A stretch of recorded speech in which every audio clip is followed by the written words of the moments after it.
niimoodi umbes see siis toimib, et e-koolikott on siis nagu see kataloog, erinevalt koolielust, ta ei ole loodud siis selleks kohaks, kus õpetaja jagab oma loodud materjale teiste õpetajatega, vaid selleks kohaks, kus õpetaja võtab kogumiku erinevatest allikatest tulevatest materjalidest, selleks, et jagada seda oma õpilastega.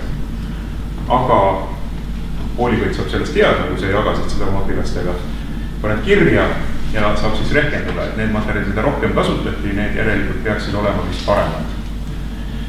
Ja need igal pool otsingutes tõstetakse ettepoole, kui võib öelda niimoodi või e-koolikoti arendustiim on siin, kas arvestatakse seda kuskil rankingi listide koostamisel seda, et see materjal on populaarsem või rohkem vaadatud või? See on rohkem vaadatud, see on populaarsem. See tuleb ettepoole otsingutes või ei tule? Automaatselt ei tule. Automaatselt ei tule, okei.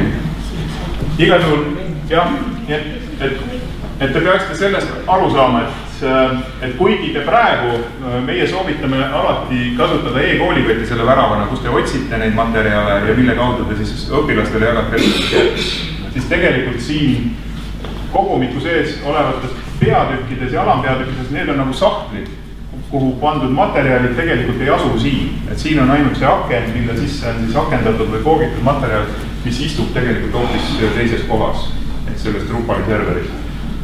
Ja me teame, et päris mitmed õpetajad, et nad eelistavad kasutada seda Drupali, aga tegelikult me seda ei soovita, et kui vähegi võimalik kasutada, lähenegi ikkagi e-koolikoti kaudu.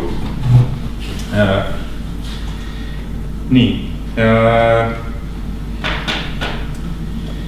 Jah, meil oli terve hulk nõudeid seal hankes õppevarale.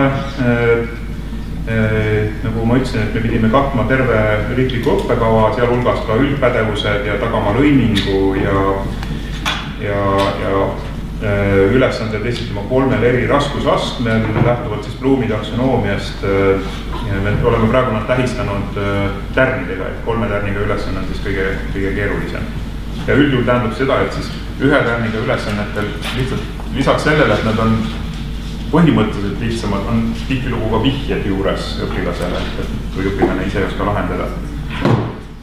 Siis me toetame sellist aktiivõpet nende materjalide abil, et seal on päris palju selliseid ülesanded, mida õpilased võiksid koos lahendada või arutada või kuidagi uurimuslikult lahendada või üldsegi osa ülesannetest on sellised, mis viivad õpilased siit meie keskkonnast välja, et selleks, et näiteks arutada midagi klassiruumis omavahel või minna loodusse, otsida sealt andmeid ja nii edasi.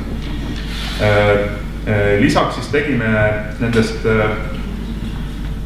materjalidest välja arvatud kunstivaldkonnas.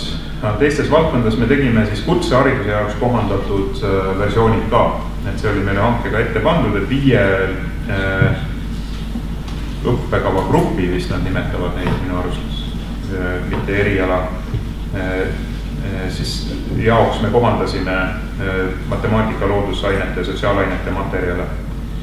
Ja üritasime nii palju kui võimalik siis arvestada õppijate erivajadustega, et seal on ka igasugused